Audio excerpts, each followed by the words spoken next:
Soviet युनियनको history plus Mikhail गोर्बाचोभको उदयलाई र नेपालमा नेपाली काङ्ग्रेससँग रामशरण महतको साइनो सम्बन्ध र तिनको उठान बैठान यी विषयहरूलाई विहङ्गम र अन्तरङ्ग व्याख्या विश्लेषण गर्न सक्नुपर्छ। फरक यति मात्रै हो कि मिखाइल गोर्बाचोभको राजनीतिक जिन्दगी साम्यवादी सिद्धान्तसँग जोडिएर भयो, पतन उनको नवउदारवादमा भयो। रामशरण महत पनि आफूलाई मार्क्सवादी भन्ने र समाजवादी दाबी गर्ने बीपी कोइरालाको विचारबाट प्रभावित हुनुभयो, तर उहाँलाई समाजवादी अर्थतन्त्र पटक्कै मन पर्दैन थियो। सोसियलिस्ट मोड अफ प्रडक्सनसँग रामशरण महत र गोर्बाचोभको विरक्ति उस्तै हो। रामशरण महतको पतन पनि नवउदारवादी अर्थतन्त्रकै ढाकर बोकेर भएको छ। माओ त्से-तुङ आफ्नो जीवनकालभरि आफ्नो देशबाट बाहिर कहीँ गए भने रुस मात्रै गए। भू राजनीतिले सिद्धान्त निर्धारण गर्छ, सिद्धान्तले भू राजनीति निर्धारण गर्दैन। स्टालिनले कम्युनिस्ट पार्टीका आधा सदस्यहरूलाई झुन्ड्याए भनिन्छ। पार्टीभित्रको सेन्ट्रल कमिटीका आधा मान्छेहरूलाई ह्याङ्गिङ गरिदिए, फाँसी दिए। यदि केपी शर्मा ओलीज्यू रसियामा जन्मिनुहुन्थ्यो र त्यो कालमा हुनुहुन्थ्यो भने उहाँले पनि त्यस्तै गर्नुहुन्थ्यो। तर त्यो तानाशाही भित्र बेजोड देशभक्ति चाहिँ स्टालिनले विकास गरे, जसको कारण सेकेन्ड वर्ल्ड वारमा हिटलरलाई धुलो चटाउने सबभन्दा ठुलो श्रेय उनलाई नै जान्छ। खुर्सेवले यति ठुलो दलाली गरे कि स्टालिनलाई थाहै भएन मेरो सबभन्दा ठुलो भविष्यको दुश्मन यही हो भन्ने उनलाई थाहा भएन। भनिन्छ स्टालिनको मृत्यु पनि रहस्यमय छ। स्टालिन सुत्ने कोठाको बारेमा खुर्सेव बाहेक कसैलाई थाहा थिएन। बीपी कोइरालाको लागि तुलसीगिरी जति प्रिय थिए, भलै दरबारको जासुसको रूपमा तुलसीगिरीको पेन्ट्रेसन भएको थियो। गाडी, नाडी, घडी, यो तीन कुरामा बीपी र तुलसीगिरीका शौकहरू मिल्थे। खुर्सेवको दुईटा कमजोरी, युक्रेनका सबैभन्दा सुन्दर युवतीहरूको उनलाई लत लागेको थियो। उनी त्यो काम यति गोप्य तवरले गर्थे कि त्यो कुरा गोर्बाचोभ बाहेक कसैलाई थाहा हुँदैन थियो। गगन थापा वर्ल्ड ब्याङ्कको कन्सल्टेन्ट हुन् अहिले पनि, र उनलाई भत्ता आउँछ त्यहाँबाट। रामशरण महतको सक्सेसर भनेको चाहिँ गगन र विश्वप्रकाश हो। रामशरण महत अमेरिकी मोडलको अर्थतन्त्र नवउदारवादको कट्टर प्रवक्ता। एउटा धर्म, एउटा अर्थतन्त्र, अर्को सैन्यकरण, अमेरिकाको यो रणनीति हो। रामशरण महतलाई प्रधानमन्त्री बनाउने आजको चाहना होइन अमेरिकाको, तर किन सफल भएन भने शेरबहादुरलाई त पश्चिमाको विशेष कृपा हुनाले फिनिक्स पंक्षी जस्तो प्रजातान्त्रिक काङ्ग्रेसको खरानीबाट उडेर अहिले नेपाली काङ्ग्रेसमा हाबी भइरहनु भएको छ। शेरबहादुरजी त्यस्तो चलाख मान्छे हो जसले रामशरण महतलाई कहिले पनि डेपुटी दिनु भएन। रामशरण महत कतिले सोचेका होलान् उनको राजनीतिक सिद्धि होइन। तात्कालीन राजा महेन्द्रले पनि त्यतिखेर सूर्यबहादुर र भारतीय कार्डको रूपमा, कीर्तिबाबुलाई चाइनिज कार्डको रूपमा प्रयोग गर्नुभयो। राजा वीरेन्द्रको अन्तिम कार्यकालदेखि नै खास गरी भूमिगत गिरोहको नाममा उदाएको एउटा शक्ति केन्द्र जो अनन्य रूपमा इन्डो वेस्टको भक्त थियो, क्रिस्चियनिटी विस्तार गर्ने पहिलो बिजारोपन त्यसैले गर्यो। खास गरी पछिल्लो वीरेन्द्रको वंशनाशपछि त दरबार पुरै पश्चिमाहरूको अखडा भएकै हो। पूर्व दरबारियामाथि इन्डो वेस्टको प्रभाव छ। अर्जुन नरसिंह केसीले एउटा सद्बुद्धि गगनको कानमा हालिदिनु भएको छ। उहाँले के भन्नुभएको छ भने हेर्दाखेरि भारत यहाँको टाइगर हो, तर त्यो पेपर टाइगर हो, असली बाघ त अमेरिका हो। अमेरिकाको मन जित्नु भने हुनाले गगनले अहिले अमेरिकाको पक्ष पोषण यति धेरै गर्छन् कि उनी कम्प्लिटली अमेरिकन भएर गइसके। नेपालमा रामशरण महतहरूले चाहेको नवउदारवादी अर्थतन्त्रले मुठ्ठीभर चौधरीहरू खरबपति बन्ने, अनि मुठ्ठीभर मिडियाहरू सशक्त हुने, खरबपति बन्ने, गरिबहरू झन्झन तन्नम हुने, मध्यम वर्ग गरिबमा परिणत हुने र मुठ्ठीभर धनीहरूको हातमा अर्थतन्त्र हुने र 25-30 जना धन्दा सेठहरूले यो देशको सत्ता नै कब्जा गरेर राख्ने, उनीहरूको प्रतिकूल भयो भने त्यो शासन सत्ता नै ढाल्ने। तर रामशरण महतहरू जस्ता, गगन थापाहरू जस्ताले देखेको विकास के हो भने उनले भनेका छन् नि हर व्यक्तिको हातमा आइफोन रे। त्यो गगन थापाले कुनै जोक्स गरेको होइन, याद गर्नु होला। त्यो अमेरिकी नीतिको उनले प्रवक्ता बनेका हुन्। रामशरण महत अथवा मिखाइल गोर्बाचोभ प्रवृत्ति सिन्ड्रोम भनेको सिन्ड्रोम एउटै हो, त्यसको सक्सेसर गगन थापा हुन् भन्न पनि सकिन्छ।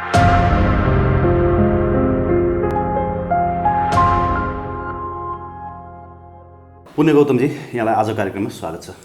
धेरै धेरै धन्यवाद, नमस्कार। यति बेला युक्रेन र रसिया वार चाहिँ हट टपिक छ। विश्व दुनियाँको ध्यान चाहिँ यो वारतर्फ खिचिएको छ। वार यद्यपि लम्बिँदै गएको छ। आज मात्रै मलाई एकजनाले सूचना के दिनुभयो भने युक्रेनले चाहिँ अलरेडी 1 लाखभन्दा बेसी जस्तो सिभिलियन मिलिसिया खडा गरेको कारणले गर्दा पनि यो वार अलिकति लम्बिँदै गएको छ भन्ने कुरा पनि आयो होइन। यो विषयलाई अध्ययन गर्दै जाँदाखेरि मैले युएसएसआरको अलिकति हिस्ट्री पढ्ने मौका पाएँ। हुन त नेपालको संसद विघटन हुँदा ताका भीमरावलदेखि विभिन्न व्यक्तिहरूले मिखाइल गोर्बाचोभको नाम चाहिँ पटक पटक लिनुभएको थियो र त्यो हिसाबले पनि उहाँप्रति अलिकति मेरो यो स्टडीको होइन ध्यान आकर्षण भएको थियो। मिखाइल गोर्बाचोभले चाहिँ सुरुमा सोसियल र इकोनोमिक रिफर्मको नाममा चाहिँ उहाँले जुन इकोनोमिक रिफर्म गर्नुभयो र त्यो इकोनोमिक रिफर्मले नै चाहिँ त्यसले नै लिड गरेर चाहिँ युएसएसआर डिसइन्टिग्रेसनमा गयो भन्ने कुरा आयो होइन। नेपालमा पनि एउटा त्यस्तै पात्र जो चाहिँ उदार अर्थतन्त्र खुला अर्थतन्त्रको नाममा चाहिँ होइन तत्कालीन अर्थमन्त्री डाक्टर रामशरण महतले नेपालका विभिन्न तपाईँको उद्योग धन्दा कल कारखानाहरूलाई चाहिँ निजीकरणतर्फ लैजाने हिसाबले त्यसलाई जसरी बेचियो नै भनौँ न, जसरी त्यो निजीकरणमा लग्यो त्यसले चाहिँ नेपालमा गणतन्त्र इस्टाब्लिस गर्नको लागि भूमिका खेल्यो भन्छन्। यो हिसाबले हेर्ने हो र कम्पेरिजन गर्ने हो भने नेपालका मिखाइल गोर्बाचोभ चाहिँ डाक्टर रामशरण महत हुन् भन्न सकिन्छ। यसलाई सविस्तार व्याख्या गरिदिनुहोस् त अलिकति हाम्रो दर्शकहरूलाई बुझाउने गरी। तपाईँले अब युक्रेन मामिलाको पाटो पक्ष अध्ययन गर्दाखेरि युक्रेन पूर्व सोभियत गणराज्य हो र सोभियत सङ्घकै एउटा हिस्सा थियो भन्ने आधारमा तपाईँले राम्रो स्टडी गर्नुभयो। मलाई लाग्छ यस खालको डिबेटहरू हाम्रो सोसियल मिडियाको लागि महत्त्वपूर्ण हुनेछन् र इतिहासमा सधैँ सम्झना गर्न लायक बहस पनि हामीले गर्नुपर्छ। पहिला त तपाईँले सोभियत युनियनको हिस्ट्री प्लस मिखाइल गोर्बाचोभको उदयलाई र नेपालमा नेपाली काङ्ग्रेससँग रामशरण महतको साइनो सम्बन्ध र तिनको उठान बैठान यी विषयहरूलाई विहङ्गम र अन्तरङ्ग व्याख्या विश्लेषण गर्न सक्नुपर्छ। तपाईँले गरेको कम्पेरिजनमा दम छ। फरक यति मात्रै हो कि मिखाइल गोर्बाचोभको राजनीतिक जिन्दगी साम्यवादी सिद्धान्तसँग जोडिएर भयो, अर्थात् उनी मार्क्सवादी थिए, लेनिनवादी थिए, उनको उदय त्यसरी भयो, पतन उनको नवउदारवादमा भयो। रामशरण महत पनि आफूलाई मार्क्सवादी भन्ने र समाजवादी दाबी गर्ने बिपी कोइरालाको विचारबाट प्रभावित हुनुभयो, तर उहाँलाई समाजवादी अर्थतन्त्र पटक्कै मन पर्दैन थियो। सोसियलिस्ट मोड अफ प्रडक्सनसँग रामशरण महत र गोर्बाचोभको विरक्ति उस्तै हो। र इन्ट्रेस्टिङ के भने नेपाली काङ्ग्रेसको बहुत पुरानो कार्यकर्ता नेविसङ्घको महामन्त्रीको हैसियत बनाएका शेरबहादुरजीकै कमिटीको महामन्त्री, उमेर पनि धेरै फरक छैन हो, रामशरण महतको पतन पनि नवउदारवादी अर्थतन्त्रकै ढाकर बोकेर भएको छ। मिखाइल गोर्बाचोभ अझै पनि जीवित छन्। तर इन्ट्रेस्टिङ कुरा के हो भने दुवै जीवित छन्। अब शैतानहरूको आयु लामो भएको नभनौँ यसलाई। मलाई लाग्छ रामशरण महत र मिखाइल गोर्बाचोभको उमेर 20 वर्ष अन्तर छ। 20 वर्ष। रामशरण महत मिखाइल गोर्बाचोभ 2 मार्च 1970 मा जन्मिनु, 1930 मा जन्मिनु हो। म फेरि भन्छु तपाईँलाई 2 मार्च 1930 मा मिखाइल गोर्बाचोभ जन्मिनु हो र त्यसको 20 वर्षपछि रामशरण महत जन्मिनु भएको बुझिन्छ होइन। 1950 मा जन्मिनु हो रामशरण महत, सनको कुरा गर्दैछु म। र त्यो हिसाबले मिखाइल गोर्बाचोभ अहिले 90-91 वर्षको पुग्नुभयो, रामशरण महत 70-71 वर्षको पुग्नुभयो। महिनाको हिसाबले 70 वर्ष, सालको हिसाबले 71 वर्ष। र म तपाईँलाई एउटा इन्ट्रेस्टिङ कुरा के गर्छु भने पहिला त तपाईँले मिखाइल गोर्बाचोभ को हुन् उनको बायोग्राफी हिस्ट्री अध्ययन गर्नुपर्छ। मूलतः इन्जिनियरिङ ब्याकग्राउन्डबाट आएका मिखाइल गोर्बाचोभको प्रेरणा स्रोत भनेको स्टालिन र लेनिन होइन, निकिता खुर्सेभ हुन्। निकिता खुर्सेभ आफैमा सुधारवादी थिए र उनी यस्ता मानिस हुन् कि तपाईँलाई थाहा छ निकिता खुर्सेभको विषयमा एउटा इन्ट्रेस्टिङ कुरा छ। स्टालिनले रुसी कम्युनिस्ट पार्टीको महाधिवेशनमा 1956 मा एउटा प्रतिवेदन पेश गरे र स्टालिनले पेश गरेको त्यो प्रतिवेदन स्टालिनले 1951 मा पेश गरे र त्यो प्रतिवेदन उप एकजना मानिसको चिट गयो। त्यो चिटमा लेखिएको थियो कतै यसले रुसलाई तानाशाही सैन्यकरणतिर देशलाई नै रेजिमेन्टेड शैलीमा त लाने होइन भन्ने चिट गयो। चिट बेनामे थियो। स्टालिनले सोध्नुभयो, पिन ड्रप साइलेन्स। अब स्टालिनको जुङ्गा फटफटाएपछि त त्यहाँ बोल्ने औकात र हैसियत कसैको पनि रहँदैन थियो। अब सोभियत युनियनको सर्वाधिकार सम्पन्न व्यक्ति या केपी ओलीसँग त मान्छे हाय तोबा हुन्छन् भने त्यहाँ स्टालिन एक छत्र कम्युनिस्ट पार्टीको रेड आर्मीको सर्वोच्च कमान्डर, रुसी कम्युनिस्ट पार्टीको महासचिव, सर्वशक्तिमान प्राधिकार स्टालिनले सोध्नुभयो यो चिट कसले पठायो, हात उठाउनुहोस्, इनाम दिन्छु, सक्सेसर बनाउँछु, आफू पछिको सक्सेसर उत्तराधिकारी घोषणा गर्छु, यति साहसी मान्छेको मलाई नाम चाहियो। अनि स्टालिनले सर्ट लिस्ट बनाउँछु पनि भने सेसन अन्त्य गरे। अलिकति उनले त्यहाँ एक खालको माहौल पैदा गरे। सर्ट लिस्ट बनाउँदा त्यहाँ खुर्सेबको नाम पनि पर्यो। 15 जनाको सर्ट लिस्ट बनाइयो। यो मध्ये कोही हो भनेर केजिबीले रिपोर्ट पनि तत्काल दियो। केजिबीको पनि आफ्नै अध्ययन हुन्छ नि। त्यसमा इन्ट्रेस्टिङ कुरो के छ भने त्यो सर्ट लिस्टमा परेका भविष्यमा सबै राष्ट्रपति भए। मिखाइल आन्द्रोपोभ पनि थिए, भावी सुलोभ पनि थिए। इन्ट्रेस्टिङ कुरा, धेरै उच्च ओहदामा पुगे सबै। त्यो नामहरू पढियो। यो मध्ये कोही हो, ठोकुवा गरेर भन्नुहोस् जो हो आजको आजै उत्तराधिकारी बनाउँछु भन्दा कोही बोलेन। स्टालिनले के भन्नुभयो भने त्यसपछि ल अब याद गर्नु होला, अब रुसी कम्युनिस्ट पार्टीभित्र जनवादी केन्द्रीयता भनेर लेनिनले जुन मान्यता लागू गर्नुभएको थियो, विचार अभिव्यक्तिमा स्वतन्त्रता, काम कारबाहीमा एकरूपता हो, त्यो कडाइका साथ पालना गर्नुपर्छ भनेर तपाईँहरू सबैले मान्नुभयो हो कि होइन भन्दा सबैले ताली ठोके। अब यहाँनिर यही प्रश्नपछि खुर्सेबलाई 1954को महाधिवेशन, तपाईँलाई इन्ट्रेस्टिङ कुरो गरौँ, माओ त्से-तुङ आफ्नो जीवनकालभरि आफ्नो देशबाट बाहिर काहीँ गए भने रुस मात्रै गए, सोभियत युनियन। माओ त्से-तुङ 1956मा उनी गए, त्यहीँबाट उनको कन्ट्रिब्युसन सुरु हो। रुसले चीनमाथि अघोषित प्रतिबन्ध लगाएकै हुनाले पछि पिङपङ डिप्लोमेसी मार्फत उनीहरूले शीतयुद्धकालमा अमेरिकासँग माओकै पालामा एउटा सम्बन्ध डिक्लियर गरेर रुससँग पंगा लिने काम पनि गरेको कुरा तपाईँलाई थाहा छ। भूराजनीतिले सिद्धान्त निर्धारण गर्छ, सिद्धान्तले भूराजनीति निर्धारण गर्दैन। जुसे विचारको प्राण पनि त्यही हो, चिनिया कम्युनिस्ट पार्टीको पनि आधार त्यही हो। हामी पहिला राष्ट्रवादी त्यसपछि अन्तर्राष्ट्रियवादी। माओ त्से-तुङकै थ्योरीमा अहिले प्रेसिडेन्ट सी पनि अगाडि बढिरहेका छन्। त्यतिखेर एउटा इन्ट्रेस्टिङ कुरा के भयो भने अनि खुर्सेबलाई पनि स्टालिनको प्रेतात्मा भनेर आलोचना गर्नेहरूको कमी थिएन। एउटा चिड खुर्सेबकै टेबलमा गयो। तपाईँ पनि स्टालिनको नीतिको निन्दा भर्सना त गर्नुहुन्छ, तर सोच चाहिँ तपाईँको पनि स्टालिनपन्थी छ। आफूसँग असहमत हुने सबैलाई तपाईँ म्यासेकर गर्नुहुन्छ। स्टालिनले आफूसँग असहमत हुने ट्रट्स्कीलाई मेक्सिकोमा गएर बन्चर हान्न लगाए, बुखारिन। अनि त्यसपछि तपाईँको अरू जति पनि विरोधीहरू छन् मटियामेट गरे। अनि स्टालिनको बेरिया भन्ने जो सबभन्दा नजिकका मानिस थिए उनको हत्या हुँदाखेरि, रहस्यमय हत्या बेरियाको भइसकेपछि स्टालिन उनलाई सक्सेसरको रूपमा देख्न चाहन्थे। त्यसपछि स्टालिनले कम्युनिस्ट पार्टीका आधा सदस्यहरूलाई झुन्ड्याए भनिन्छ शङ्काको आधारमा। यस, पार्टीभित्रको सेन्ट्रल कमिटीका आधा मान्छेहरूलाई ह्याङ्गिङ गरिदिए, फाँसी दिए, कहिलेला साइबेरिया पठाइदिए, कहिलेला के गरे भनिन्छ। र यतिसम्म कि अहिले हाम्रो कन्टेम्पोरेरी पोलिटिक्सलाई हेऱ्यो भने केपी ओली जस्तै, अब केपी शर्मा ओलीज्यूले त्यो सर्वाधिकार पाउनुहुन्न, किनभने हामी कहाँ संविधान छ, ऐन छ, नियम छ। लगभग त्यस्तो त्यसरी मतलब फिजिकली नसिद्ध्याइए पनि टेक्निकल्ली ट्याक्टिकल्ली त यसो भन्नुहोस् न, यदि केपी शर्मा ओलीज्यू रसियामा जन्मिनुहुन्थ्यो र त्यो कालमा हुनुहुन्थ्यो भने उहाँले पनि त्यस्तै गर्नुहुन्थ्यो भनेर भन्न सक्छ। र अर्को कुरो के भयो भने त्यो देशको हिस्ट्री पनि हेर्नु पर्यो, त्यो देशको जियोग्राफी पनि हेर्नु पर्यो। इन्ट्रेस्टिङ कुरो त्यो गर्न जस्तो मदरको लेखक साहित्यकारहरू भावुक हुन्छन्। म्याक्सिम गोर्की, जससँग भनिन्छ कि लेनिन समेत चेस खेल्न बडो उत्साहित हुनुहुन्थ्यो, आमाका लेखक। अनि मलाई युट्युबप्रति गर्व लाग्छ, तिनै म्याक्सिम गोर्कीका र लेनिन स्टालिनका दुर्लभ फुटेजहरू पनि तपाईँले भेट्न पाउनुहुन्छ।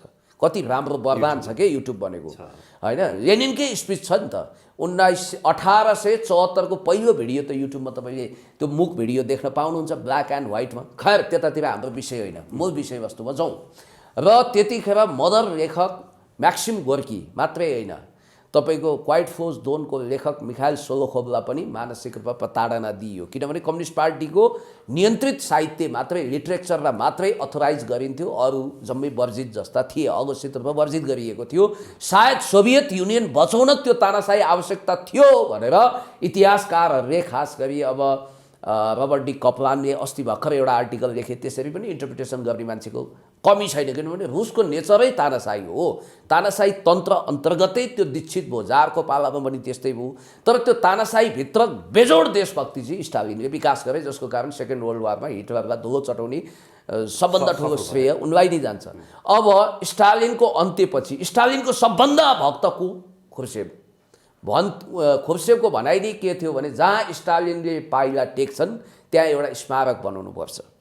जसरी तपाईँलाई थाहा छ पछि मङ्गोलिया देश छोडेर मङ्गोलिया भाग्दै गरेका लिन प्याओलाई भनिन्छ त्यतिखेर रकेट लन्चरै हानेर उडाइएको थियो, अथवा दुर्घटनामा पारिएको थियो भनिन्थ्यो। लिन लिन प्याओ कति खतरनाक थिए भने उनको अगाडि चावलिनलाई प्रधानमन्त्री रामबहादुर थापा बादलले मलाई लिन प्याओ खोजेको हो। लिन प्याओको प्रतीक त्यहाँ आउँछ। यान प्रसाद गौतमलाई पनि कतिपय लिन प्याओ भन्छन्। लिन प्याओवादी प्रवृत्ति भनेको के भने मुख्य नेतृत्वको यति दलाली गरिदिने, यति देवत्वकरण गर्ने कि मुख्य नेतृत्वले उसलाई अधिकार सुम्पियोस्। अधिकार टाइममा सुम्पिएन भने मुख्य नेतृत्वलाई नै भौतिक रूपमा समाप्त पार्न खोज्ने प्रवृत्तिलाई के भनिन्छ? लिन प्याओवादी प्रवृत्ति हो।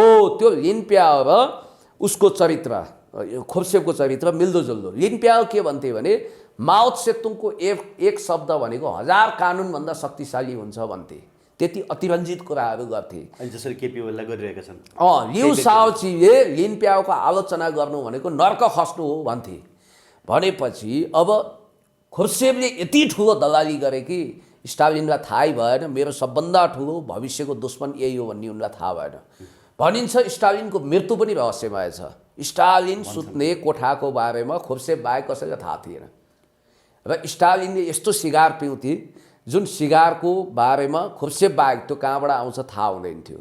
यतिसम्म भनिन्छ कि एउटा अलौकिक जासुस जो स्टालिनको कोठाभित्र पुग्न सक्षम भयो।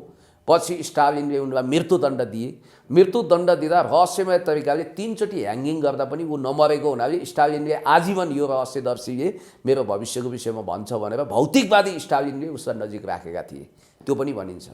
र तपाईँलाई एउटा इन्ट्रेस्टिङ कुरा गरिदिउँ, खुर्सेबको कारण उनको रहस्यमय मृत्यु भयो भनेर भनिन्छ स्टालिनको। निकिता खुर्सेब।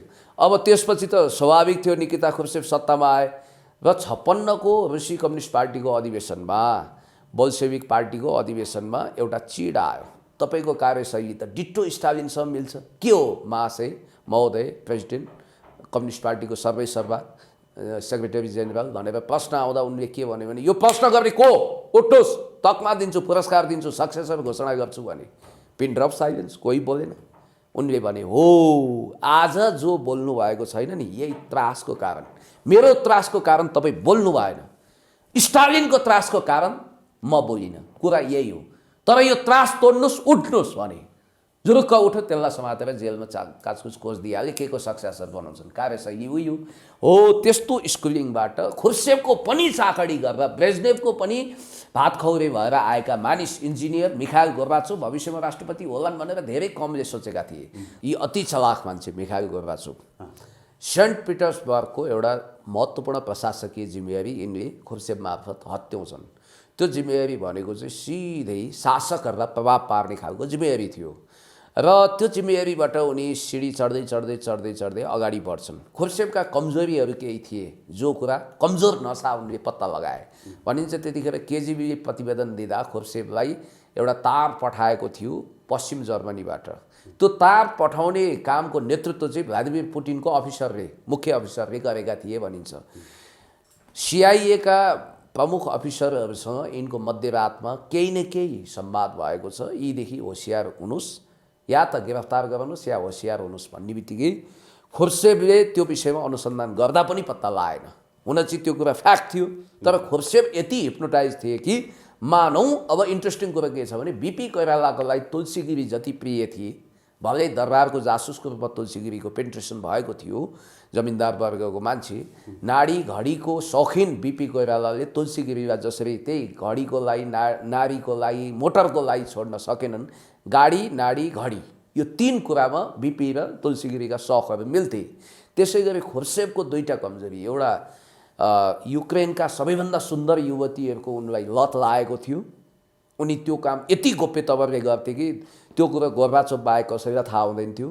र उनलाई पोलार बियरको ध्रुवीय भालुहरूको नृत्य हेर्न मन थियो। उनी बेला बेलामा उनको यो एकदमै अलि सेन्टिमेन्टल मान्छे पनि थिए खुर्सेब, आवेगमा आउँथे। र उनको रुचि चाहिँ साइबेरियाका तालहरू, बैकाल ताल लगायतका तालहरूमा गएर घन्टौँसम्म प्रशासनिक जिम्मेवारीबाट मुक्त भएर त्यो हेर्दै भायोलिनको सङ्गीत सुनेर कविता कोर्ने र वाइन खाने उनको रुचि थियो। त्यो कुरो त उनी मस्कोमा गर्न सक्दैनथे। र यी सब कुरोको कमजोरी बुझेर ती सब कुरो फुलफिल गर्दै गोप्यता कायम राखेको बापत मिखाइल गोर्बाचोभलाई ठुलो पुरस्कार मिल्दै गयो। गोर्बाचोभ ज्यादै महत्त्वकाङ्क्षी, तर समय आउनुपर्छ। 30 मा जन्मिएका गोर्बाचोभ 61 मा गएपछि मात्रै राजनीतिमा प्रवेश गरेका हुन्। झन्डै 30 वर्षको उमेरदेखि इन्जिनियर हुन्, टेक्नोक्र्याट हुन्, उनलाई थाहा थियो विकास परियोजनाको विषयमा र उनी पहिलेदेखि पश्चिमा मोडलको प्रशंसक पनि थिए। कतिपय कुरो त्यो भन्न सक्दैन त्यो खोलेर। अब भावी सिओ आन्ध्र पोपको पालामा आउँदा पनि उनले तरक्की गर्दै गए। ब्रेजनेव आए, ब्रेजनेवले यिनलाई करिब करिब दरकिनार गरेका थिए। भेषबहादुर थापा जस्तै यिनले पनि के गरे भने जसरी महेन्द्रको अवसानपछि भेषबहादुर थापाको अब करियर सिद्धियो भनेको वीरेन्द्रको पालामा पनि मजाले खाए, ज्ञानेन्द्रको पालामा पनि मन्त्री भए नि। कोही कोहीको छवि त्यस्तो हुन्छ। रमेशनाथ पाण्डेको कुरा पनि त्यही हो। भने जस्तै यिनले ब्रेजनेवको विश्वास जित्न उनलाई 1 हप्ता पनि लागेन। ब्रेजनेवको कमजोरी फेरि यो केटी वाइन होइन, उनी चाहिँ अत्याधिक प्रशंसाका भोका। ब्रेजनेवलाई तपाईँले 1 घन्टा अगाडि उनको ज्यादै ठुलो प्रशंसा गरिदियो भने उनी 7 खत माफ गरिदिन्थे। अहिले हाम्रो केपी शर्मा ओलीज्यूले पनि महेश बस्नेतको कुरा सुनेर रत्तिनुहुन्छ नि बेला बेलामा। हो, त्यो कमजोरी ब्रेजनेवको थियो र उनलाई चाहिँ प्रायः जसो मार्शलको जस्तो ड्रेस लगाएर हिँड्ने उनको अद्भुत रुचि थियो र उनी स्तरीय खाना रुचाउने र स्तरीय कपडाहरू लगाउने र त्यसको ठुलो तारिफ चाहन्थे जुन मिखाइल गोर्बाचोभले गरिदिन्थे र दुनियाँका उत्कृष्ट खानपिनहरू, दुनियाँका उत्कृष्ट पोसाकहरू उनको लागि हाजिर गराइन्थ्यो मिखाइल गोर्बाचोभ मार्फत। उनले गोर्बाचोभको मन जिते, क्याबिनेटमा मन्त्री पनि भए। त्यसपछि ब्रेजनेव पछि भावी सिओ आन्ध्र पोपको पालामा आउँदा त्यतिन्जेलसम्म चाहिँ लगभग आन्ध्र पोपको पालामा आइसक्दा मिखाइल गोर्बाचोभ भविष्यको कम्युनिस्ट पार्टीको महासचिव प्लस सोभियत युनियनको अध्यक्ष हुने पक्का पक्की भइसकेको थियो। उनको इनिमीहरू, राइभलहरू उनले सबै समाप्त गरिसकेका थिए। हुन त भनिन्छ त्यतिखेर अब एक हिसाबले भन्नुपर्दा जतिसुकै हर्फन मौला सन्की र भोड्का प्रेमी भए पनि मिखाइल गोर्बाचोभ पछि को आए? Boris Yeltsin. बोरिस एल्सिनले उनलाई टक्कर दिन्थे तर बोरिस एल्सिनलाई पनि दरकिनार गर्न यिनी सफल भए। र सक्सेसर को भन्ने कुरोमा जसरी पुटिन र एभगेनी प्रेमाकोभमा को भन्दा भनिन्छ जिन्दगीमा बोरिस एल्सिनले धेरै ब्लन्डरहरू गरे, ठुला ठुला पापहरू गरे, ठुला ठुला गल्तीहरू गरे। रुसी इतिहासमा एउटै मात्र ठिक निर्णय गरे, त्यो भनेको सक्सेसरको चयन। भ्लादिमिर पुटिनलाई आफ्नो सक्सेसर बनाएर रुसको सोभियत युनियनको गोरीलाई फर्काए। त्यसै गरी के भनिन्छ भने मिखाइल आन्ध्र पोपको सबैभन्दा ठुलो भुल के थियो भने उनले आफ्नो सक्सेसर बोरिस एल्सिन बनाएको भए सोभियत युनियनै विघटन हुँदैन थियो। त्यो नगरेर मिखाइल गोर्बाचोभलाई बनाइदिए। गोर्बाचोभ 85 मा त्यहाँको कम्युनिस्ट पार्टीको सर्वैसर्वा महासचिव भए, सेक्रेटरी जेनरल भए। अनि 91 मा उनी राष्ट्रपति 90-91 आइपुग्दा राष्ट्रपति भए। र त्यहाँ विडम्बना के भइदियो भने उनी पश्चिमासँग यति प्रभावित भए कि जेम्स बेकर अमेरिकी विदेश मन्त्री थिए र त्यसपछि उनी त्यहाँ आउँदाखेरि रसियाको भिजिट गर्दाखेरि उनलाई एउटा स्पेसल निमन्त्रणा दिए। बुढा बुश थिए त्यतिखेर राष्ट्रपति, त्यहाँ रोनाल्ड रेगनको कार्यकाल भर्खर सकिएको थियो र मिखाइल गोर्बाचोभलाई मास्कोबाट वासिङटन डिसीमा स्वागत गर्ने भए। त्यो बिचमा उनलाई के हिप्नोटाइज गरियो भने सोभियत युनियन अब इकोनोमिकली एक्जिस्ट गर्न सक्दैन, तपाईँले 1985 देखि उदारवादी अर्थतन्त्र अवलम्बन गर्नुभएको छ। त्यतिखेर नव उदारवाद भन्ने थिएन, यो त पछि चिलीमा प्रयोग गरेको भद्दा प्रयोग हो। थर्ड वर्ल्ड कन्ट्रीलाई गिनी पिग बनाएर प्रयोग गरियो। तपाईँ उदारवादी अर्थतन्त्र अपनाउनुहोस्, यो सोभियत युनियन अब धान्दैन, यसको कारण थर्ड वर्ल्ड वार हुन्छ, सोभियत युनियनभित्रका बाल्टिक गणराज्यहरू विद्रोहमा उठिसके, यसलाई भङ्ग गरिदिनुहोस् र तपाईँ नोबेल पुरस्कार पाउनुहोस् भनेर हिप्नोटाइज गरिसकेपछि पहिलो साम्यवादी अनुहार जो नोबेल पुरस्कार पाउँदैछ त्यसो त भियतनामका एकजना शान्तिप्रिय नेताले पनि नोबेल पुरस्कार पाउनुभयो, तर संयुक्त रूपमा त्यो धेरै पछि। अब तपाईँलाई एउटा कुरा म भन्छु, त्यसपछि उनी मास्कोबाट सिधै जान्छन्, उनको ठुलो स्वागत हुन्छ अमेरिकामा र उनलाई सोभियत युनियन विघटन गरेर बर्लिनको पर्खाल ढालिसकेपछि अब त्यहाँ को बोल्ने? बोरिस एल्सिनलाई भड्कामा व्यस्त गराइएको छ, उनले प्रतिकार गर्न खोजेका थिए। यतिसम्म भयो कि रुसी संसदमै बमबार्ड भयो, त्यतिखेर कब्जा गरियो। त्यतिखेर मैले ठ्याक्कै नाम बिर्सी, एकजना के नाम गरेका निकै नै प्रतिभाशाली सिनेटरले, त्यतिखेर निकै नै प्रभावशाली कम्युनिस्ट पार्टीको नेताले सोभियत युनियन जीवित छ भनेर झन्डा गाड्न खोज्दा उनलाई समाप्त पारिएको छ। त्यो इतिहास पनि छ। त्यहाँ रुसी संसदमा बमबार्ड गर्नेदेखि अनेक भए, सोभियत युनियन विघटन भयो। अब यहाँनिर तपाईँले के तुलना गर्नुपर्छ भने सर, यहाँनिर हामीले कहाँनिर छोड्यो भने मिखाइल गोर्बाचोभले जुन उदारवादी अर्थतन्त्र अवलम्बन गरेका थिए नि, त्यो चाहिँ उनी राष्ट्रपति हुनुभन्दा अगाडिबाटै गरिसकेका थिए, उनी क्याबिनेट मेम्बर हुँदाखेरि नै होइन। त्यो चाहिँ अलिकति पछाडि गएर त्यसको त्यो वान अफ द फ्याक्टर त्यो युएसएसआर डिसइन्टिग्रेसन हुनुलाई चाहिँ त्यो मेजर फ्याक्टर भयो भन्छन् कि। युएसएसआर डिसइन्टिग्रेट गर्ने कुराको सुरुवातकर्ता मिखाइल गोर्बाचोभ देखिए पनि त्यसको आधार तयार गर्ने आन्ध्र पोप पनि हुन्। आन्ध्र पोपले युएसएसआरका गणराज्यहरूलाई जुन ढङ्गको सुविधाहरू दिनुपर्छ त्यसमा वञ्चित गराएर विद्रोहको जग हालेका थिए, त्यसमा दोषी उनी पनि हुन् र त्यसको क्लाइमेक्स मात्रै मिखाइल गोर्बाचोभ हुन्। मिखाइल गोर्बाचोभमाथि सिआइएको धेरै अगाडिदेखि पेनिट्रेसन थियो र प्रभाव थियो। अब तपाईँले एउटा कुरो इन्ट्रेस्टिङ के फ्याक्ट छ भने म अलिकति रामशरण महतमा फर्किन्छु। रामशरण महत भनेको संयोगले के भने नेपालमा उदारवादी अर्थतन्त्रको पहिलो प्रवक्ता भनेको रामशरण महत होइनन्। तात्कालीन अर्थमन्त्री रामशरण महत के अरे डाक्टर प्रकाश चन्द्र लोहनी हुन्, जो अमेरिकाका पिएचडी स्कलर हुन् र उनले अमेरिकामा दीक्षित भए बापत नेपालमा आएर ब्याङ्कहरूलाई उदारवादी ढाँचामा लानुपर्छ, अब उदारवादी अर्थतन्त्रतिर हामी उदारीकरणतिर फर्किनुपर्छ भन्ने पहिलो व्यक्ति पञ्चायतकालमा 2043 सालमा त्यसको एडभोकेसी गर्ने मान्छे भनेको संयोगले दुवै नुवाकोटे हुन्। चर्को वकालत चाहिँ रामशरण महतले गरे, तर पञ्चायतकालमै उदारीकरणको पक्षमा प्रकाश चन्द्र लोहनी थिए। यो कुरा उनी पनि गर्वका साथ भन्छन्। अनि त्यसपछि तपाईँलाई एउटा इन्ट्रेस्टिङ कुरा गर्छु। रामशरण महत सुरुमा नेभी सङ्घका भेटरान कार्यकर्ता हुन्। अलिकति यहाँ म एउटा राजा महेन्द्रको कुरा पनि जोड दिएँ। जस्तो माओले होइन राजा महेन्द्र पनि के भन्छ, राजा महेन्द्र त बरु कम्युनिस्ट हुन् भन्ने हिसाबको स्टेटमेन्ट दिएको भन्ने कुरा होइन राजावादीहरूले भन्छन्। यो कुरा कतिको सत्य हो, तर उनको काम हेर्दाखेरि त वास्तविक समाजवादी नेता त राजा महेन्द्र पो रहेछ। किनभने विभिन्न कल कारखानाहरू राज्यको नाममा जसरी खोलिएको थियो, चाहे त्यो रसियाले सहयोग गरेर होस्, इन्डियाले सहयोग गरेर होस्, अमेरिकाले सहयोग गरेर होस्, राज्यको नियन्त्रणमा रहेका कल कारखानाहरूलाई ध्वस्त पार्न चाहिँ खुला होइन उदारवाद अर्थतन्त्र चाहिँ हाबी भयो। होइन, त्यो यसलाई यसरी हेर्नुपर्छ। जस्तो संसारमा सेकेन्ड वर्ल्ड वार पछि न्यू ग्लोबल अर्डर अन्तर्गत अहिले त नयाँ न्यू ग्लोबल अर्डर भनेको रसिया चाइना केन्द्रित तपाईँको socialist mode of production oriented economy र त्यो अनुसारको राज्य व्यवस्थालाई हामीले न्यू वर्ल्ड अर्डर भनेर भन्ने गरेका छौँ। तपाईँलाई एउटा इन्ट्रेस्टिङ कुरा के गरौँ भने हिटलरको पतन भएपछि युनाइटेड नेसनमा त्यतिखेर लिग अफ नेसन्सका मेम्बरहरू नि सेक्युरिटी काउन्सिलका पर्मानेन्ट मेम्बर भए 5 वटा देश, अमेरिका, रुस, चीन, त्यसपछि बेलायत, फ्रान्स। यिनीहरूमै भिटो पावर छ। जापान अहिलेसम्म हुन सकेको छैन, इन्डिया पनि सकेको छैन। 5 स्थायी समिति सदस्य राष्ट्रहरूभन्दा अरूलाई थपेको पनि छैन। र त्यो लिग अफ नेसन्सकै विस्तारित रूपको पक्षमा हामीले भन्नुपर्दाखेरि तपाईँलाई एउटा इन्ट्रेस्टिङ कुरा म गर्छु। संयुक्त राष्ट्रसङ्घको महासचिव जो भए उनीहरूको ब्याकग्राउन्ड हेर्दाखेरि कतिपय वामपन्थी पनि छन्। जस्तो तपाईँलाई एउटा भनिदिउँ, पेरुको राष्ट्रपतिको उम्मेदवारको रूपमा अगाडि बढ्न चाहेका तर राष्ट्रपति हुन नसकेका हेभियर पेरेज द कोयारको कुरा गर्नुहोस् कि बान की मुनको कुरा गर्नुहोस् कि उनी पनि सुरुमा सोसियलिस्ट नै थिए।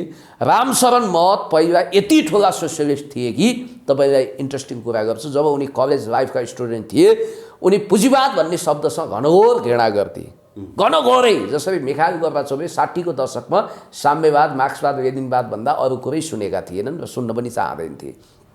यिनको पल्टनबाजी कहाँबाट सुरु हुन्छ भने यिनी लमजुङमा शिक्षक भएर जान्छन्। नेभी सङ्घको राजनीति गरेको अनुभव त छँदै थियो, चर्को सोसियलिस्ट।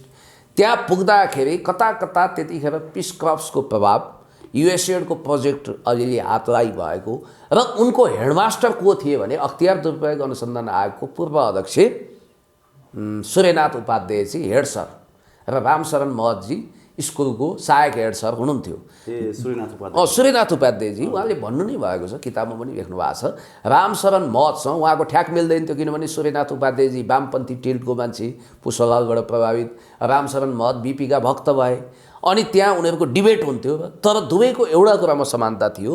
दुवै के भन्थे भने विदेशी पुँजीले यो देश बन्दैन, स्वदेशी पुँजी जेनेरेट गर्नुपर्छ, एउटा गाई हुनुपर्छ हरेकको घरमा, समाजवादी ढाँचाको अर्थतन्त्र हुनुपर्छ भन्दाखेरि अब सूर्यनाथ उपाध्याय चाहिँ वैज्ञानिक समाजवाद, साम्यवादतिरको कुरा गर्थे। यिनी चाहिँ प्रजातान्त्रिक समाजवाद, बिपी कोइरालाको राष्ट्रियता, जनतन्त्र, जनजीविकाको सवालमा दरोखरो उभिन्थे। यिनको युटर्न कहाँ हुन्छ भने यिनले जब स्कलरसिप पाएर पश्चिमा देशमा पढ्न जाने मौका पाउँछन्, यिनले त्यहाँदेखि युटर्न गर्छन् र यिनले जागिर खान्छन्। महत्त्वपूर्ण उनी श्रीलङ्कामा हुँदा महत्त्वपूर्ण जागिर खान्थे। इन्ट्रेस्टिङ कुरा तपाईँलाई गर्छु, यिनी वास्तवमा प्लानिङ कमिसनको भाइस चेयरम्यानको रूपमा गिरिजाबाबुको रजाइका मान्छे होइनन्। गिरिजाबाबुले अर्को कसैलाई के शाह समथिङ के शाह भन्ने पूर्व सचिवलाई रोज्नु भएको थियो। यिनको तालुमा आलु फल्नु पर्यो। शेरबहादुरजीलाई त डबल लटरी। बेलायतमा ईश्वर मानन्दरको रेस्टुरेन्टमा काम गर्ने शेरबहादुर देवाजी आएर तुरन्तै गृहमन्त्री हुनुभयो, चुनाव जित्नुभयो। तर के गर्नुभयो, रामशरण महत पनि तुरन्त बोलाइए, चुनाव हारे नुवाकोटमा, तर पनि उनी के भए भन्दा प्लानिङ कमिसनको भाइस चेयरम्यान भए। अनि यिनको टसल कोसँग भयो भने महेश आचार्य अर्थ राज्य मन्त्री थिए, राज्य मन्त्री मात्रै थिए। महेश आचार्यभन्दा म धेरै सिनियर हुँ, गिरिजाबाबुको खानदान हुनाले मात्रै उसले तरक्की गर्यो भन्ने। र अर्को कुरा, यिनलाई जहिले पनि हिन्ताबोध के थियो भने शेरबहादुरभन्दा म बुद्धिमान मान्छे, एउटै कमिटीमा बसेर काम गरियो, भलै शेरबहादुर 2-3 वर्ष जेठा होलान्, तर मभन्दा महत्त्वपूर्ण जिम्मेवारी यो मान्छेले पायो, ममा के कमजोरी छ भन्ने हिन्ताबोध उनलाई सधैँ रह्यो। र यिनी वर्ल्ड ब्याङ्कको, अहिले तपाईँलाई एउटा इन्ट्रेस्टिङ कुरा गरौँ, गगन थापा वर्ल्ड ब्याङ्कको कन्सल्ट्यान्ट हुन्, अहिले पनि कन्सल्ट्यान्ट हुन्, सल्लाहकार हुन्, र उनलाई भत्ता आउँछ त्यहाँबाट। यो कुरा इन्ट्रेस्टिङ छ, तपाईँले अलिकति रिसर्च गर्नु होला। उनी त्यत्तिकै यो एमसिसीको पक्षमा ज्यान छाडेर लागेका छैनन्। रामशरण महतको सक्सेसर भनेको चाहिँ गगन र विश्वप्रकाश हो। फेरि तपाईँलाई एउटा इन्ट्रेस्टिङ कुरा गरौँ, र रामशरण महत अमेरिकी मोडलको अर्थतन्त्र नवउदारवादको कट्टर प्रवक्ता बने। यो 1985 पछि अमेरिकामा एउटा कन्सेप्ट बिल्डअप भयो। त्यो के भयो भने सहरमा ठुला ठुला गगनचुम्बी महल बनाउनुपर्छ, रियल इस्टेटको कारोबारलाई एकदम सशक्त बनाउनुपर्छ, र सेयर मार्केट बुम गर्नुपर्छ, झुप्पडपट्टीवालाहरूलाई सकेसम्म सडकमा ल्याउनुपर्छ, र संसारभरि अमेरिकाले आफ्नो पुँजी विस्तार गर्नुपर्छ। त्यसको लागि सैन्य संयन्त्र र सैनिक खर्च पनि बढाउनुपर्छ भन्ने मान्यता तत्कालीन अमेरिकी राष्ट्रपति रोनाल्ड रेगनले जबरजस्ती अगाडि बढाए। जस्तो मार्गरेट थ्याचर र रोनाल्ड रेगन नै त्यो व्यक्ति हुन् जसले नवउदारवादी अर्थतन्त्रको सबभन्दा ठुलो प्रवक्ता बनेर आफूलाई उभ्याए।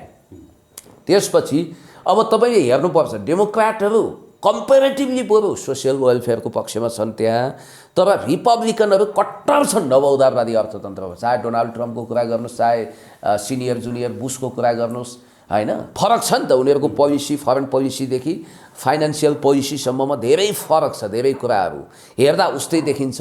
अनि के भइदियो भने रामशरण महत जब विश्व ब्याङ्कसँग अन्तर्राष्ट्रिय मुद्रा कोषसँग नजिकिए, उनको प्राथमिकतामा धनीहरू भए।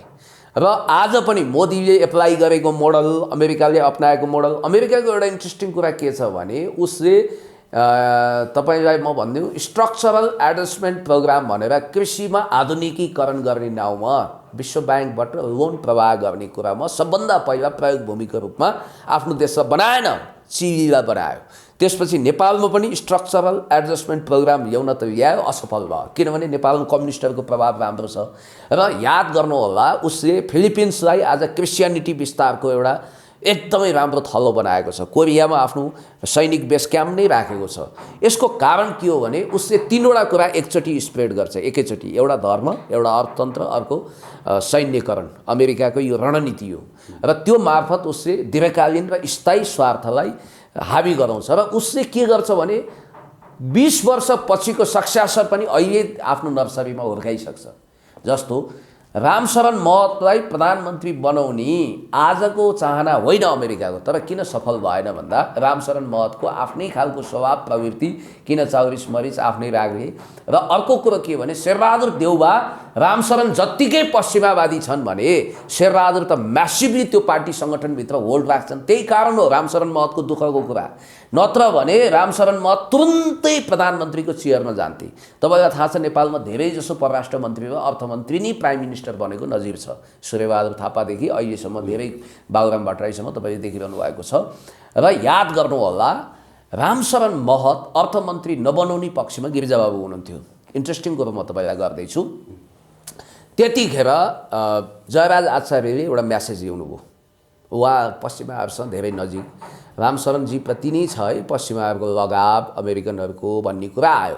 उहाँ वास्तवमै महेश आचार्यलाई निरन्तरता दिन चाहनुहुन्थ्यो अर्थमन्त्रीको रूपमा, अथवा चक्र वास्तवलाई पनि उहाँ चयन गर्न सक्नुहुन्थ्यो, बुद्धिमान मान्छे। फेरि गिरिजाबाबुको स्वभाव के छ भने पावर मिनिस्ट्री भनेको या त आफ्नो कम्प्लिट दलाल, या त आफ्नो परिवारभन्दा बाहिर नजाओस् भन्ने उहाँको चाहना थियो। धेरै चुरीफुरी गऱ्यो भने खुमबहादुर बनाइदिनुहुन्थ्यो उहाँले, होइन। शेरबहादुर पनि बनाएकै हो नि त। शेरबहादुरलाई त पश्चिमाको विशेष कृपा हुनाले फिनिक्स पंक्षी जस्तो प्रजातान्त्रिक काङ्ग्रेसको खरानीबाट उडेर अहिले नेपाली काङ्ग्रेसमा हाबी भइरहनु भएको छ। नत्र शेरबहादुरको राजनीतिलाई त गिरिजाबाबुले द इन्ड भयो भनेकै हो नि। गिरिजाबाबु जिउँदै भएको भए त अहिलेसम्म त उहाँ साइलेन्ट बस्नु पर्थ्यो कि त माधव नेपाल जस्तै पार्टी फुटाएर जानु पर्थ्यो। होइन, त्यस्तो होइन। तर माधव नेपालज्यूले पनि एउटा के भने समय परिस्थिति अनुसार बाध्यताको कदम चालेको हो। भोलि फेरि युनिफिकेसन हुनसक्छ। अब रामशरण महतको एउटा इन्ट्रेस्टिङ कुरा के छ भने यिनी वास्तवमा भन्ने हो भने सुरुदेखि नै ज्यादै महत्त्वकाङ्क्षी हुन्।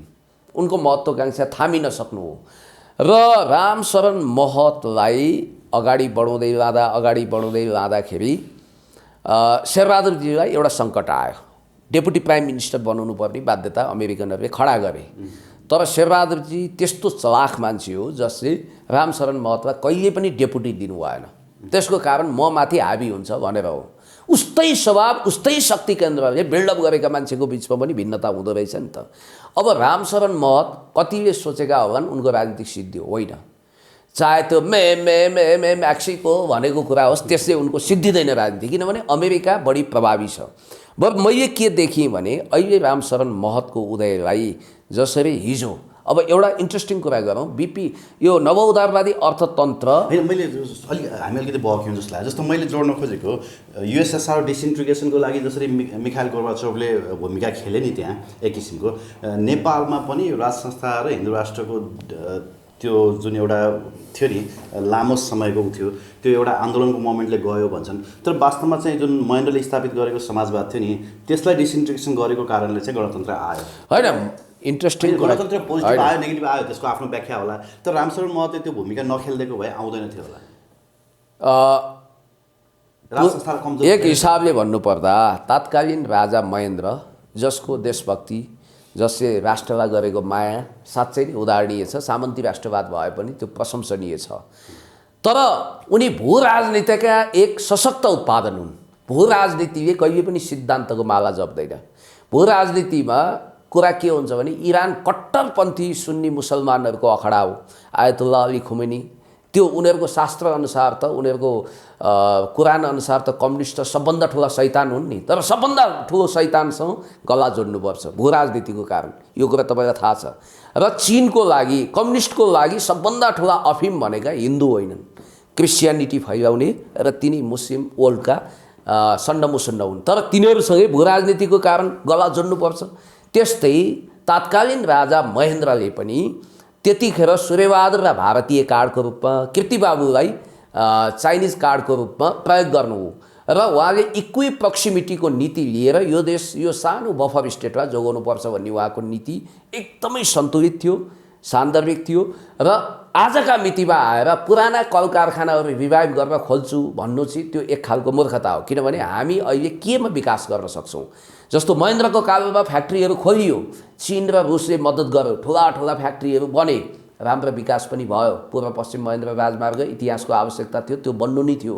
त्यसको बारेमा बिपीले पनि सोचेको हो। यहाँ त के छ भने बिपीले सोचेको भूमि सुधार महेन्द्रले गरिदिने, बिपीले सोचेको पूर्व पश्चिम राजमार्गको परिकल्पना महेन्द्रले कार्यान्वयन गर्ने, पञ्चायत भन्ने खुद त्यो सिस्टमको प्रणेता भनेको कहाँ यहाँ पञ्चायती व्यवस्थाका सूत्रधार हुन्। फादर अफ पञ्चायत भनेको राजा महेन्द्र, मदर अफ पञ्चायत भनेको तुलसीगिरी। तर उनीहरूले सापट ल्याएको भनेको जयप्रकाश नारायणको जेपीको नीति हो। त्यो पञ्चायत भन्ने पञ्चायती सिस्टम भने त्यो विकेन्द्रीकरणको मामिला हो। त्यो गाउँफर्क अभियान भने पनि कम्युनिजमबाट प्रभावित हो। चिनिया कम्युनिस्ट पार्टीले गाउँमा गएर जनताको सेवा गर्नुपर्छ भन्ने कुरालाई यहाँ गाउँफर्क अभियानसँग जोड दिए। त्यसको प्रणेता भनेको वास्तवमा अरू कोही नभएर एकजना कौशलराज वेग्मी भन्ने हुनुहुन्थ्यो, पुराना कम्युनिस्ट नेता। उहाँ पछि दरबारिया हुनुभयो। उहाँले त्यो नीति ल्याएको।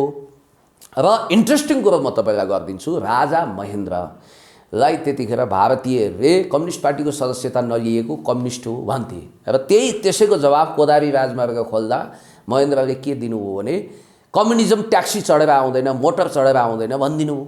इन्ट्रेस्टिङ कुरा। र मलाई लाग्छ उहाँ समाजवादी भएर भन्दा पनि राष्ट्र जोगाउने मामिलामा अग्रणी भएर उहाँले त्यो ढङ्गको अर्थतन्त्र लागू गर्नुभएको थियो र त्यो तात्कालीन समयको आवश्यकता थियो। तर दरबारको एउटा सन्तुलन कहाँ बिग्रियो भने राजा वीरेन्द्रको अन्तिम कार्यकालदेखि नै खास गरी भूमिगत गिरोहको नाममा उदाएको एउटा शक्ति केन्द्र जो अनन्य रूपमा इन्डो वेस्टको भक्त थियो, क्रिस्चियनिटी विस्तार गर्ने पहिलो बिजारोपण त्यसैले गर्यो।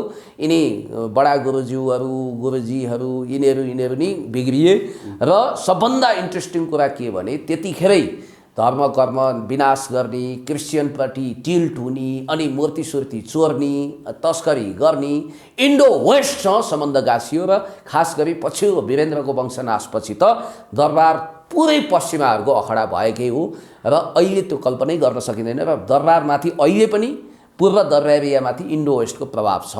र अझ इन्ट्रेस्टिङ कुरो म तपाईँलाई गरिदिन्छु। जस्तो नव उदारवादी अर्थतन्त्रको बारेमा नेपालले आफ्नो धारणा स्पष्ट क्लियर गरेका थिएन लोकतन्त्र अगाडि। पछि हाम्रो कन्स्टिट्युसन बनेपछि हाम्रो समाजवाद उन्मुख अर्थतन्त्र, समाजवाद उन्मुख संविधान भनेको हुनाले अमेरिका हामीसँग धेरै रिसाएको, याद गर्नुहोला।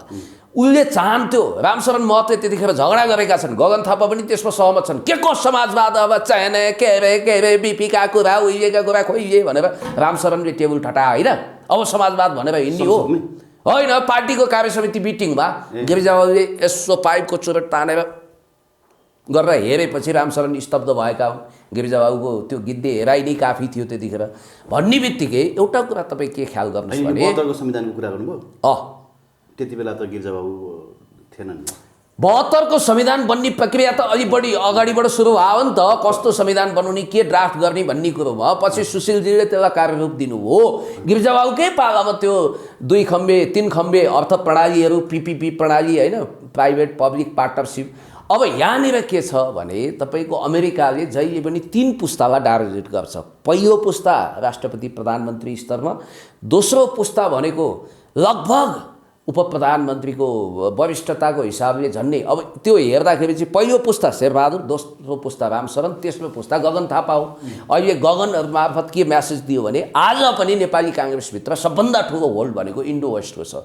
जस्तो एकदम दुःखद कुरा अथवा हाम्रो लागि त सुखदै होला, नेपाली काङ्ग्रेसभित्र पश्चिमाहरूको विश्वास जित्न नसकेको हुनाले, पञ्चायत प्रवेश गरेर होइन पश्चिमाको विश्वास जित्न नसकेको हुनाले रामशरण महतभन्दा राम्रो साङ्गठनिक क्षमता भएका गगन थापाका ससुरा, वाकपटुता पनि राम्रो भएका अर्जुन नरसिंह केसीलाई समाप्त गरियो। एक हिसाबले क्लिन स्विपै भयो उनी। त्यही कारण हो वेस्टर्नहरूको विश्वास जित्न नसकेको हो। र चाणक्य सभाको बुद्धिमान मान्छे चाहिँ भनिन्छ सूर्यप्रसाद उपाध्याय र सूर्यबहादुर थापासँग अति निकट भएका अर्जुन नरसिंह केसी, संयोगले केसी भए पनि उनी गौतम रहेछन्, चित्रबहादुर केसी जस्तै। र अर्जुन नरसिंह केसीले एउटा सद्बुद्धि गगनको कानमा हालिदिनु भएको छ। उहाँले के भन्नुभएको छ भने हेर्दाखेरि भारत यहाँको टाइगर हो, तर त्यो पेपर टाइगर हो, असली बाघ त अमेरिका हो, अमेरिकाको मन जित्नु भने हुनाले गगनले अहिले अमेरिकाको पक्ष पोषण यति धेरै गर्छन् कि उनी कम्प्लिटली अमेरिकन भएर गइसके, उनी कम्प्लिटली साम्राज्यवादका दलाल भए। अब नव उदारवादी अर्थतन्त्रको बारेमा डाभोस सम्मेलनमा आइपुग्दाखेरि जोसेफ स्टिग्लिजले कसरी खिल्ली उडाए भने अब कुनै दिन यस्तो आउनेछ प्रेसिडेन्ट सी र पुटिनले हस्तक्षेप गरेर जोगाए भने छुट्टै कुरो, नत्र आज पनि तपाईँलाई थाहा छ संसारमा 294 मल्टिमिलिनियरहरूसँग संसारको कुल पुँजीको 49% छ, 51% बाँकी 6 अरब 7 अरब मध्ये तपाईँ हाम्रो हातमा बाँकी हो। ल हेर्नुहोस् 6-7 अरबभन्दा बढी धनी मान्छे 200-250 मान्छेहरू छन् भन्ने बित्तिकै यो संसार कहाँ जान लाग्यो? यो कारण के हो भने विकासका 2वटा मोडल छन्। जस्तो चन्द्रशेखर र मोदीमा त्यही फरक छ, अटल बिहारी वाजपेयी र मोदीमा। चन्द्रशेखर अटल बिहारी वाजपेयी अथवा अलिअलि इन्डियन कङ्ग्रेस कम्युनिस्टको त कुरै छोडौँ, उनीहरू कट्टर समाजवादी भइहाले। उनीहरू के भन्थे भने ठुला ठुला बिल्डिङ, चकाचौध, आर्थिक विकास मात्रै विकास होइन, चिनको जस्तो विकास हुनु पर्यो। बिल्डिङ पनि चाहियो, इन्फ्रास्ट्रक्चर पनि चाहियो, गरिबी पनि उन्मूलन हुनु पर्यो। बिलो अफ पोभर्टी लेभलका मान्छे कतिजनालाई तपाईँले गरिबीको रेखाबाट मुक्त गर्नुभयो? चीनले आज तपाईँ आँकडा हेर्नुहोस्, चीनले करिब तपाईँको 17 करोड मान्छेलाई गरिबीको रेखाबाट मुक्त गर्यो यो बिचमा प्रेसिडेन्ट सी आएपछि। त्यहाँ त स्टार अफ पोभर्टी पनि थियो अफ्रिकामा जस्तो, भारतमा अहिले पनि छ त्यो।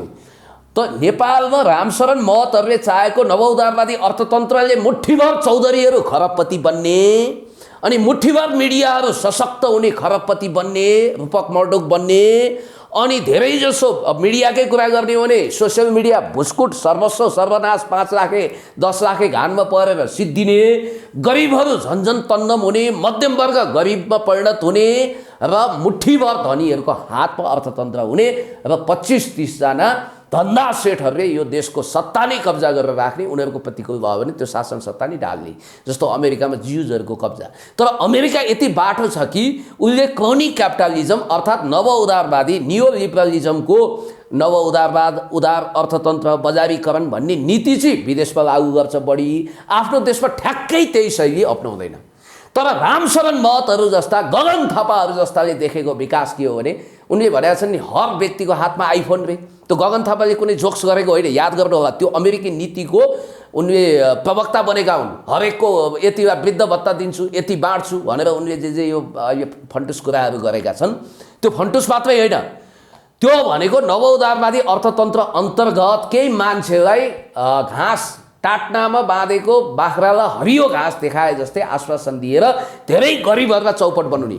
जस्तो त्यसको पछाडि अर्कै रिजन पनि छ, त्यसै त्यता नजाउँ पुनेश होइन, यो इन्टरभ्यूलाई नेक्स्ट एपिसोडमा कन्टिन्यू गरौँला। आजको लागि चाहिँ तपाईँलाई धन्यवाद दिन चाहन्छु। म धेरै धेरै धन्यवाद दिन्छु। र रामशरण महत अथवा मिखाइल गोर्बाचोभ प्रवृत्ति सिन्ड्रोम भनेको जबसम्म अमेरिकाको पोलिसी छ, जस हामीले चाहिँ त्यो सिन्ड्रोम चाहिँ एउटै हो भन्न सक्छौँ होइन? सिन्ड्रोम एउटै हो र यो सिन्ड्रोम अतिरञ्जित हुँदैन नि, अतिरञ्जित हुँदैन, अतिरञ्जित हुँदैन र त्यसको सक्सेसर गगन थापा हुन् भन्न पनि सकिन्छ, गगन विश्वप्रकाशहरू। र यो सिन्ड्रोम तबसम्म रहन्छ जबसम्म नव उदारवादी अर्थतन्त्रको बाई प्रडक्टहरू विश्वभरि छरिन्छन्। भ्लादिमिर जेलेन्स्की पनि त्यसैको बाई प्रडक्ट हुन्। अनि त्यही कुरा अस्वीकार गर्दाखेरि आज रोड्रिगो डुटर्गेजलाई समाप्त पार्न खोजिरहेका छन्, फिलिपिन्समा तपाईँले देखिरहनु भएको छ। त्यसैले गर्दा यो पोलिसीको कट्टर ढङ्गले विरोध गर्नुपर्छ, किनभने देशमा गरिब, निमुखा, सुकुम्बासी, सर्वहारा, दिनहीनलाई सुविधा सम्पन्न, अधिकार सम्पन्न, शिक्षा र स्वास्थ्यमा सबैको पहुँच पुर्याउने। आज शिक्षामा प्राइभेटाइजेसन भयो, स्वास्थ्यमा प्राइभेटाइजेसन भयो, फलत गरिबहरू पढ्नै नसक्ने भए, मूलत रोगीहरूले उपचारै नपाउने भए। छैन फेरि त्यो प्राइभेटाइजेसन छैन। अमेरिकाले त विचित्र गरेको छ, समाजवादका असल चिजलाई एडप्ट अमेरिका गर्छ, उसको गलत चिजहरू हामीलाई सप्लाई गरिरहेको छ। हामी चाहिँ संविधानमा एजुकेसन हेल्थ फ्री भनेर लेख्छौँ, अनि हामी त्यसलाई चाहिँ प्राइभेटाइजेसनमा लैजान्छौँ।